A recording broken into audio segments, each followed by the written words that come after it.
So, Matt sent me some of your guys' resumes, and, and I'm looking at this stuff going, man, these are impressive, right? And I think that, basketball, like a lot of things in life, right, starts off wide, and the higher you climb, the narrower it gets, and it kind of finishes, at the top. And I think a lot of players do themselves a disservice because they feel like they're here at the bottom, the big pool of high school players, even college, right? And they kind of look up to go, man, it's hard to get there. And if I can't get there, then, whatever. And I'm looking at three guys here that's resumes are extremely impressive and extremely hard to get, right, at any level. And I think most, if not all, high school or even college players would love to say this was my career. So, you buy something, right? It has on the box a list of ingredients. What would you say is the list of ingredients it takes to get to this state, to get to where you guys have, right? To get 1,700 points, to have, third all-time in NCAA history in three-pointers made, to be in 2,000 point club, to be an All-American. Like, what are the ingredients that go in? And of course, I know you're probably going to leave some out, but don't leave out the important ones. What are the ingredients that go into making that package? I would say consistency, focus, obviously hard work, and then also discipline. Because sometimes before games, I would say discipline because not all the time we want to be in the gym, right? Like we don't always want to go in the gym. We don't always want to go put them extra shots. We don't always want to stay after practice to put in extra shots, right? So I think that having that focus, and that touches on all of them, that focus, the discipline, the work ethic, and that consistency. I think having that over time, it compounds over, 4 years. I think for me, Marcos, Micah? Yeah, on top of those, which are obviously like have hard work consistently, like you have to have that. That's just a must. And if you don't have that, you're probably not going to get there. But on top of that, you just have to be a bit of a dog. Like you have to think that you're better than everyone else. You have to think like deep inside, you have to actually believe that you're better than everyone that you're going to go against. And you have to not really care, like on the inside. I feel like you have to have a mentality that you're going to be tougher. You're going to be better. You're going to be that guy when you're out there. And if you don't have that mentality, then you're never going to get to a point where you succeed like we did at the level that we were at. Because no one who doubts himself on the inside is going to be an All-American. No one who like thinks that when they go out and thinks that they're not the best player on the court is going to be the MVP of their league. Like that just won't happen. You have to almost be like a little too confident in yourself to the point where you just think that you're better than everyone on the inside. Even if you don't show it, even if you're a humble person, like you could be a totally humble person outwardly, but on the inside, you can't be humble. You have to think that you're the best. That's in my opinion. That's that swag, right? Yeah, exactly. You have to have that swag. If you don't have it, you're not like, you could be a good player, but you're not going to be that guy. You're not going to be the MVP. You're not going to be an All-American. I just want to touch upon like having that mindset that was said a lot. I feel like for me during my career is when I truly found like my ingredients to be, I guess, the best that I could be was when I lost in the semifinals and I felt like it was my fault. Like I used that to motivate me for the rest of my basketball career. And I said, I will not lose like that ever again. I will not I don't want to feel the way I felt after that loss. I didn't want to feel that disappointment ever again. So I feel like I made that my mindset to stay focused, to stay disciplined, to stay motivated, to stay inspired, to be the best basketball player that I could be. If you had to have a Mount Rushmore of inspiration for your game, or who you kind of try to emulate your game after, or who you saw yourself in on the floor when you watch basketball, whether it be growing up to get you to the levels you got to, or maybe as you were still climbing at those levels, you would kind of peer onto TV or watch things and go, man, I can do that. I can do that. That's the kind of stuff I need. Who would those four people be? where I'm from, there's something called Yair's Finest, or used to be, at least, doesn't exist anymore, but it was like the mixtapes in my area. And it would be dudes who were like a few years older than me, who I'd like go and watch them at their games, see their highlights, things like that. I'd be like, okay, I want to take that and put it in my game. I always like looking at players who like were from my area, who I kind of could relate to more. Maybe we used to play on the same team when we were younger, but they were older than me, or stuff like that. But I felt like less inspired looking up to NBA players, because I see LeBron go and like dunk on 3 people, and I was like, all right, that's not me. Like, that's not my game. But I could look at these dudes from my area who were hoopers and think, okay, if they can do it against this same team, I play against these dudes all the time. Like, I'm used to playing with them. Maybe I played for the same coach that he has. Like, if I could relate to him and I could watch their mixtapes and then go see them at a game, like go train with them over the summer, then I would like try to pick pieces apart of their game and put it into mine. That was kind of for me, that was like the role, not really role models, but more the basketball inspiration I had was like the local guys who were just a little bit older than me. I know for me, I feel like I only started to definitely like emulate players' games was in college. In high school, I played different sports, and basketball wasn't really my main thing. It was only ever my main thing up until college, really. And I feel like once I got into college, I really started to take appreciation for what basketball was. And I feel like I really emulated LeBron for just taking care of his body. And just like, and I didn't really appreciate that until my sophomore year of college. I like to piggyback off that, Coach. That was actually a great point. Because I feel like I'm kind of the same way, because I wasn't really watching film like growing up. Like, we would just hoop. Like, I barely stretched before games, because I was just, we just always ready to hoop. Like, we chilled, go to the concession stand, get a hot dog, and lay on the court for the next game. Like, so that like, I didn't really appreciate it, like you said, like up until college, where you really see like, okay, like film, like, because high school to college, it's a different game. So, teams are really scouting, teams are really drawing up game plans to, stop the next team. So now it's like, how can you get more creative and, adding things to your game to be able to operate at that level and make that adjustment. So, as far as watching film, huge. And, like you said, taking care of your body. Like, I know me and you was in the ice bath after every single game. I definitely agree with that, bro. Yeah, I think Marcos, you make a great point. I think one of the biggest missed opportunities for players of any age, I think, kind of like Deontay was talking about, the older you get, the more awareness you have.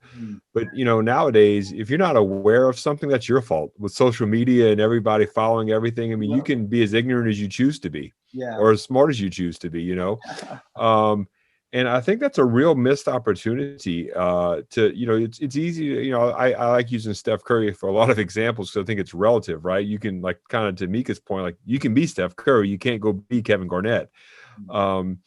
It's a missed opportunity to Steph Curry's approach, his professionalism, how serious he takes his game, how he's developed himself. I had a talk with a guy not long ago. I was like, look, if you're an NBA agent, just tell your clients, be Steph Curry, like off the court. Like, I'm sure Steph has an opinion. I'm sure he has thoughts. I'm sure he has interest. But what do you know about Steph? He's about basketball, and he handles it, right? And he doesn't make excuses. And everything else comes from that. So I just, I think I always say is, like, I want to make sure our listeners hear things that our guests say. And what you just said is digging deeper than, oh, look at the sit crossover, or look at the step back, or the handle, or the lift. Look at LeBron's approach to his body. Like, that's why he's still playing at 38. Yeah, he's a freak of nature, but he's also realized that I'm also human, and he's serious about it. His approach is why he's here. Steph's approach is why he's doing what he's doing. I mean, and you can choose to have that mindset before you have the paycheck. Oh, go ahead, Tay. Now, I was just gonna say it was a great point, because I know, like, freshman year, I would just go in the training room because everybody else was in the training room. Like, that's where everybody, like, that was the hangout spot before practice. So I'm like, okay, what you do? You heating? Okay, I'll get some heat. But then, after that, it became like, yo, I need to go to the training room, right? Like, after I get out of class, I might take an hour nap and I'm straight to the training room, So it definitely became something where it's like, it ain't no hangout spot. It's a hangout spot, but like not here for a purpose. All three of you guys, more so than any players that I've been around, spent time in the ice bath, spent time in the trainer. All three of you guys lived in the ice bath. Like Ed makes a great point, is that you guys acted professionally before the paycheck, right? Like obviously Micah's playing professionally now, but you don't need to be getting paid to do something to act like a professional. So I don't think that you guys accomplished what you accomplished just by accident. So now what would you tell yourself as a man that you know now? What would you tell yourself coming in as a freshman or going through those trials and tribulations, making that transition from high school to college? I think I would say now is the preparation. But I would start preparing myself the day before a game. Like, so the day before, that evening was vital to me going into the game day. I think my habits, like I had a very particular routine that I would make sure I needed to do before a game.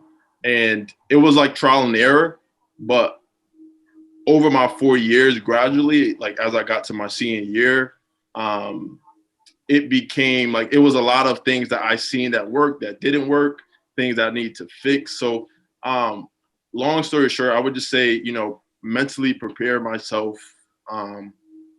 sooner, right? Like just the example I said of, just going to the training room because everybody was there, right? Coming into college, I didn't know how important taking care of your body. I didn't know how important, those things were, coming in. So I would definitely say like preparation in all aspects. That's so good. That's so good, Deontay. Can you maybe dive into a little bit more about, you said the day before a game. I don't think most people think about stuff like when your head hits the pillow or what are you doing way before to get yourself mentally prepared? Yeah, so it varied, right? So it kind of, the day before a game is always the same, but the day of the game is different, depending on if it's a home game, depending on if it's a away game, depending on what time the game is, So a lot of all that like little stuff, like it kind of goes into effect. But I always make sure I get 8 hours of sleep. My senior year, I became like very in tune with reading, so I would always read before I go to bed. Obviously, pray, and then just think about, just get myself in that mind frame before the game. I listen to certain songs at different periods, right? So if I'm walking down to the training room, there's a song I play. When I get down to the training room, I'm getting heat, there's a song I play. When I'm rolling out, stretching, there's a song I play. When I'm getting taped, there's a song I play. So I was very like routine and like very strict on what I did before a game. I think if I could tell myself something, it would just be try to have a short memory. I think that like I'll be hard on myself, and I'd take basketball really seriously, but it would like get to the point where I felt like I think this is something I learned this year as my first year playing pros, that you can't let it like overwhelm you in a way. Like you got to have a short memory, whether that's like after a game, during a game, like after a quarter, at halftime, like middle of the season, at the end of the season, whatever it is. And I think, for all players and even coaches to have an understanding of what players go through, basketball is really tough, right? In a lot of ways, it's a tough game. It's a tough emotion thing. It's all that. When did you kind of learn how to put things in their place emotionally to leave you available physically to be your best, right? Because it's so hard. One of the things we talk about is, hey, let's react to decisions, not results. Because over the course of time, if you put in work and the game, and I reward or react or coach your decision, I'm going to get the result enough. But if I'm just a prisoner to results, even bad shit, then I got to figure out, well, am I happy with it? Even though, you know, so when did you guys figure that out? Did you not figure it out? How did you leave yourself emotionally and physically available to be your best? Yeah. For me, I think that period of trying to like play perfect, not make no mistakes, came from my dad. So like when I was younger, you know, going to my AAU games, you know, if I had a bad game, if I'm turning the ball over too much, I would just see my dad over there like this. So I'm disappointed. So now in my head, I'm like, I'm not even playing the game. I'm not there. I'm just trying to make him happy essentially, right? So I'm kind of playing for him. So that kind of was a trend all the way up into my freshman year. And I remember one game I had 4 turnovers my freshman year, right? And it was bugging me. I carried it over. I didn't have that short-term memory. Next game I had 8, right? That's crazy. I had 8. I remember the game. And I remember I started to see a trend where it's like, when I'm trying to play perfect and I got so many things on my mind, I actually play worse, right? So when I just go out and just play the game, just be me, that's when I actually played better. And similar to Coast, it wasn't until my senior year where I realized that. Perhaps for each of you guys, we can frame it this way. And Deontay, maybe you just answer it, but I was actually just on a call with a sports psychologist who works with Army West Point, Dr. Kat, and she was talking about like being in the zone or flow state. And one good way, maybe Micah, this will help you to kind of figure out what that is to actually write down some attributes or to write down or explain to yourself what it feels like when you're in that moment. Because I know all 3 of you have been there. And then you write down some attributes about it. And then you almost work backwards. So it's like, say one of them, like Deontay says, is being calm or being stress-free or not being worried about mistakes. Like you write that down and then you work backwards towards, how do I get myself in a position to not worry about making mistakes, to be more calm walking into games? So with that in mind, you know, maybe each of you guys can tell us a little, like, think about a moment where you're in the zone, you're in this flow state. Maybe it was from the start of the game. Maybe it was the whole week. Maybe it was the second half of a game. Like, what does that mean to you? What did that feel like? I don't think there's no words to put to it, really. It's just,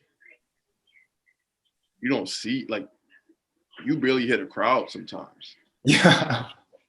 Like, you know what I'm saying? It's like just you in the gym, essentially, when you in that type of zone, right? Like I guess the zone you're mentioning, like where you feel like you can't miss. Coach, you had to play in these games, bro. No, like I don't think you essentially, like, you know, you're playing basketball, but like you don't hear the crowd. Like you don't hear the crowd. It's insane. And I think it's, you definitely, I think the level of the game. So depending, you know, the game on what's on the line, I think that brings it to a whole nother level where it's like you're playing for something like almost bigger than you, right? So you're not really there. Like I don't know. I don't know if I'm making sense, but I think is a feeling that you can't really describe. Just like, yo, like every shot I put up, I know what's going in type thing. Like, you know what I'm saying? You just there. I don't know. Mm-hmm. No, yeah, I definitely want to touch upon that because I've definitely seen you in that moment, and it's like I've seen you in the zone with me. You know what I mean? I think it's all about the atmosphere for me, is playing up to that moment, playing for a moment, being in the moment, being present. I feel like that is when I was the most in the zone, is that atmosphere when we were in Holy Cross and we filled the stadium. And it was just like, that atmosphere is giving me goosebumps kind of talking about it, because I still feel like I can still feel that atmosphere, and I can still feel how I was in that zone. And no matter what was happening, I could have shot with my left hand and damn, that shit was going in. Like, it's kind of hard to explain. And I'm interested to hear what Micah has to say. Yeah, I completely agree with you, both of you guys. I think for me, being in the zone is when I'm not thinking about anything but trying to win. That's when you're really in the zone. When you're like, all you're thinking about is just winning. Because then at that point, it brings the competitive nature out of you, and you're not thinking about anything else but just trying to get the win. And like same thing if I'm playing one-on-one with one of my friends, like I can get in the zone playing one-on-one. Like I just feel like if we're talking trash and like we're really going hard and I really don't want to lose to you, that's when I get in the zone. Is when all I can think about is winning. That's facts, bro. So fellas, so I gotta my hands are sweating here because I just want to fly to England and coach Micah. So I have to be the guy to point this out to you that if we rewind this call 7 minutes, you were also talking about how sometimes you let the little things derail you. Mm-hmm. And now you're also talking about, hey, when I just have this racehorse focus on winning, I get in the zone. And I had a 40-point game and I wasn't even feeling it. Yeah. Right. And I think it's interesting to hear that because in those games, Micah, where you're in the zone, you've also probably had that little piddly shit that would throw you off in the other night. Yeah. Right. And it wasn't a perfect game. Right. Yeah. And exactly. It didn't even matter because you had gotten your mind that, hey, this winning is above everything else. And you're an intelligent human, right? So you know that basketball is a game of imperfections. That's what makes all this so crazy. Why Matt's, kind of quest to figure out how to kind of harness this thing is so powerful because, Steph Curry's the best shooter ever. He misses 56% of the time. Like people don't think about that way. That's insane, right? And Micah's sitting there saying, hey, when I put my sole focus, there's one objective: win. That can be a turnover. I can get beat. Coach can get on me. Doesn't matter. Win. Everything kind of just capitulates to that. I just find that extremely fascinating. I think a lot of what it is being on a team where there's I know this sounds kind of corny, but where you trust your teammates and you play for your teammates and there's team chemistry, that kind of environment on a team helps create and put you into the zone. It's hard to get into a zone when you feel like the person next to you doesn't really care how you do or how the team does. It's hard to get in the zone when you feel like you're doing really well, or your teammate's doing really well, and you look over and everyone's just it's whatever. But whereas when I've been on teams, when my last year, my senior year, when I was on my team and we were doing really well, it was it almost felt like you didn't even really care if you hit the shot. If your teammate just hit 5 threes in a row, you're in the zone too. Because it was we're all in the zone together. Where these other two guys go, coaches that are listening to this, Micah just gave you your mission. Create the environment, right? Create the environment to where everyone feels like they can step into their best self. Because think about what Deontay was talking about. He had a song for a walk to the training room song, a training, all that's to create his environment, right? To kind of cocoon himself, to create his environment for his best thing to come through. If a coach can do that for a whole program, your chances for success just skyrocket. Your field goal percentage may not even change, but your success skyrockets. So I want to hear what the other two guys have to say. I just think coaches have to hear that. Because you just talked about environment, being able to let that happen. That's just enormous for a coach to hear that. I think it's huge. But the coach is very vital, right? But I think it's the group of guys, right? For example, me personally, I had 3 coaches in 4 years, but my team never changed. So it was what we created between each other that made it. To be honest with you, I think I had the 4 years I played with Nichols was probably the most resilient group of guys I've ever played with, because we created that environment with us, right? We had sayings of just one. We had sayings of we all we got, right? So it was us that created that environment for each other, right? So when we know Coach is hot, he's feeling it, he got that intensity, and you just know he's on. Everybody knew oh yeah, right? when he get a big steal or take a charge, everybody's like, oh yeah, let's go. Like so we just had that environment within ourselves, right? We're down 20, we get in the huddle, we just start spazzing on each other.